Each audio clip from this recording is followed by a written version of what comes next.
To cut the cost of expensive rare earth elements in photovoltaics, engineers use a geometric solution, shrinking the lateral area to isolate individual microcells.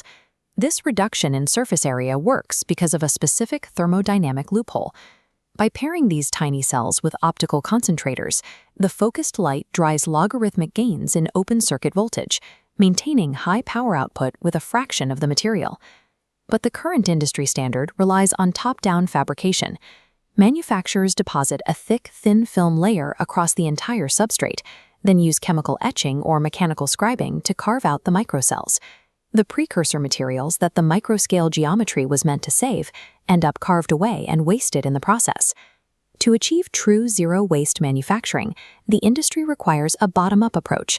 By utilizing direct localized growth, engineers can synthesize the absorber material exactly where the microcell will sit and nowhere else. Bottom-up fabrication solves the material waste paradox on paper. Yet in practice, synthesizing the cell from the substrate up introduces a severe physical penalty that currently threatens the viability of the entire process.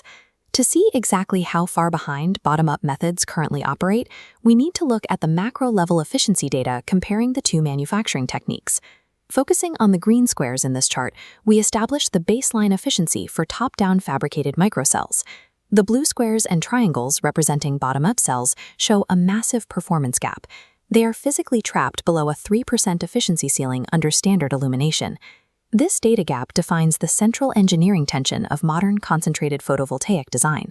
If bottom-up methods cannot clear that baseline efficiency hurdle, their zero-waste advantages are useless in the field.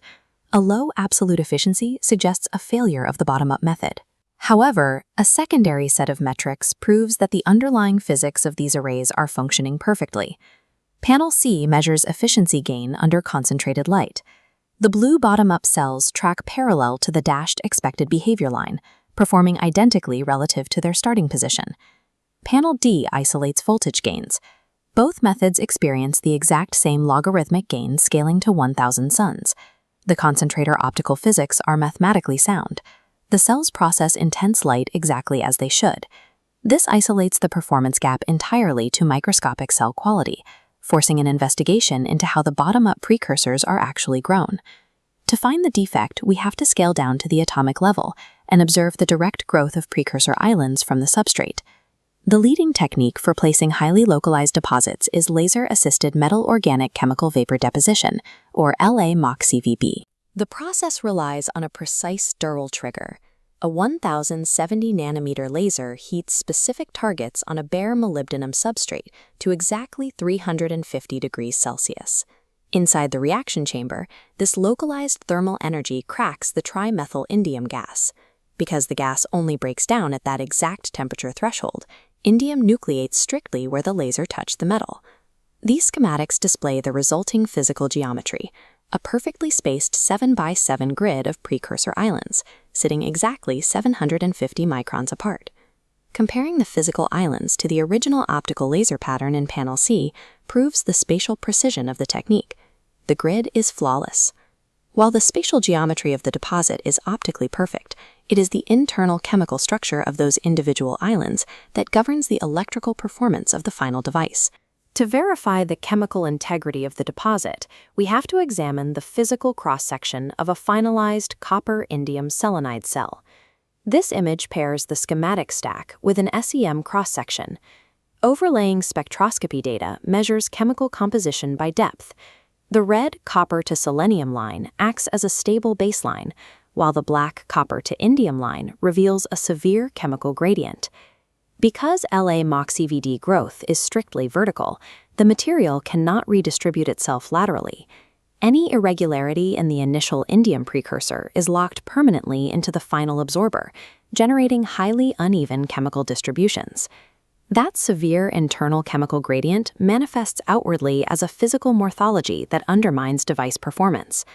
The final structure formed by the bottom-up process is not a compact island. It is a loose agglomeration of separate grains, riddled with dark gaps. These visible voids are the direct result of a lack of lateral precursor densification during the high-temperature selenization step. The material never fuses together. The consequence is devastating. Physical voids act as massive shunt paths, allowing generated current to leak into the back contact. Furthermore, exposed surface area along grain boundaries acts as recombination centers. Electrons collide with boundary walls and are annihilated, driving down the fill factor. Closing the absolute efficiency gap between top-down and bottom-up relies on solving thermal densification to eliminate these structural voids, as the underlying concentration physics are already performing as expected. While material scientists work to solve the microscopic precursor voids, macroscopic module integration provides a lifeline for these arrays. The final required component of the architecture is the PMMA Fresnel lens array, layered directly over the microislands to concentrate the incoming light. This graph charts the current voltage output, allowing us to see exactly how optical concentration impacts a functioning microcell array. The bottom line, marked by the blue triangles, establishes the baseline electrical output of the bare solar cell with no optics attached. The red circles show the output when a lens array is introduced, but misaligned at a 20-micron standoff. The generated current increases, but the system remains far below its potential. The true sensitivity of the system is revealed when the array is shifted just 25 microns upward to its true focal distance. The black squares demonstrate a massive sudden leap in short-circuit current density. A microscopic 25-micron alignment error in the optics determines whether the module yields a marginal statistical bump or successfully extracts a 50% gain in maximum power. Successful micro-concentrator photovoltaics requires the synchronization of three engineering pillars: scaling thermodynamics, bottom-up precursor morphology, and flawless optical alignment. The physical and economic mandate is clear. To save rare earth materials, the industry must transition away from wasteful top-down etching and adopt direct growth microislands. To make that viable, material scientists must optimize the densification of LA-MOCVD precursors to eliminate internal voids, sealing the shunt paths that currently cripple the baseline fill factor. Once those physical islands are perfected, systems engineers must ensure they are perfectly aligned under multi-stage Fresnel arrays, matching the strict geometric tolerances of the focal plane. Mastering both the atomic morphology of the island and the macro-optical alignment of the lens is the only way to exploit the thermodynamic loophole without compromise. It is the specific technical requirement for converting micro-scale material savings into a high-performance power system.